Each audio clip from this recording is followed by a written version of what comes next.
ಕನ್ನಡದ ನಂಬರ್ 1 ದಿನಪತ್ರಿಕೆ ವಿಜಯವಾಣಿಯಲ್ಲಿ ಪ್ರಕಟವಾಗಿರುವ ಈ ದಿನದ ಮಹತ್ವದ ಸುದ್ದಿಗಳನ್ನೊಮ್ಮೆ ನೋಡಿ ಬರೋಣ.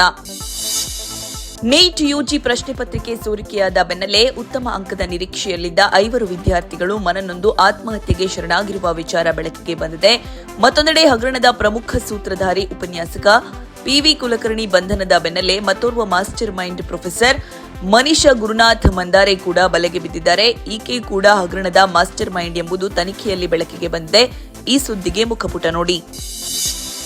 ಏನೋ ರಾಜ್ಯದಲ್ಲಿ ಮೆಡಿಕಲ್ ಸೀಟು ಲಭ್ಯತೆ ಹೆಚ್ಚಾಗಿದೆ ಎಂದು ವೈದ್ಯಕೀಯ ಶಿಕ್ಷಣ ಸಚಿವ ಡಾಕ್ಟರ್ ಶರಣ ಪ್ರಕಾಶ್ ಆರ್ ಪಾಟೀಲ್ ತಿಳಿಸಿದ್ದಾರೆ. 1122 ಹೆಚ್ಚುವರಿ ಸೀಟ್ ಕೊಪ್ಪಳ, ಗದಗ, ಚಾಮರಾಜನಗರ, ಕಾರವಾರ ಸೇರಿ ಇತರ ಜಿಲ್ಲೆಗಳಿಗೆ ಲಭ್ಯವಾಗಲಿವೆ ಎಂದು ಶನಿವಾರ ಸುದ್ದಿಗೋಷ್ಠಿಯಲ್ಲಿ ಮಾಹಿತಿ ಹಂಚಿಕೊಂಡರು. ಈ ಸುದ್ದಿಗೆ ಸಮಸ್ತ ಕರ್ನಾಟಕ ಪುಟ ನೋಡಿ.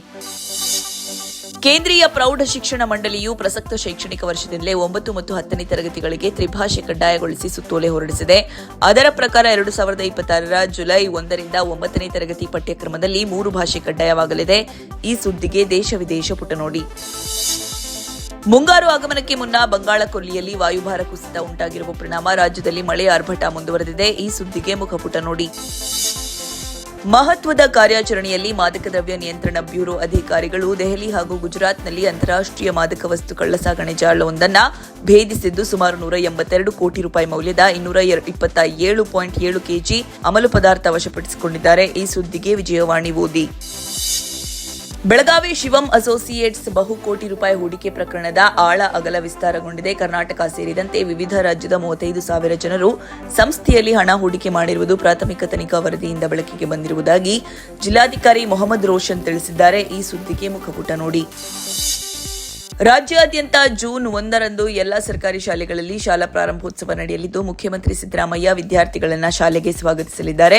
ಶನಿವಾರ 46,000 ಸರ್ಕಾರಿ ಶಾಲೆಗಳ ಮುಖ್ಯೋಪಾಧ್ಯಾಯರು, ಶಿಕ್ಷಕರು ಹಾಗೂ ಡಿಡಿಪಿಐ ಸೇರಿ ಶಿಕ್ಷಣ ಇಲಾಖೆಯ ಉನ್ನತಾಧಿಕಾರಿಗಳ ಜೊತೆ ವಿಡಿಯೋ ಕಾನ್ಫರೆನ್ಸ್ ಸಭೆ ನಡೆಸಿದ ಬಳಿಕ ಶಾಲಾ ಶಿಕ್ಷಣ ಸಚಿವ ಎಸ್ ಮಧು ಬಂಗಾರಪ್ಪ ಈ ವಿಷಯ ತಿಳಿಸಿದ್ರು. ಈ ಸುದ್ದಿಗೆ ಇಂದಿನ ಸಂಚಿಕೆ ಓದಿ.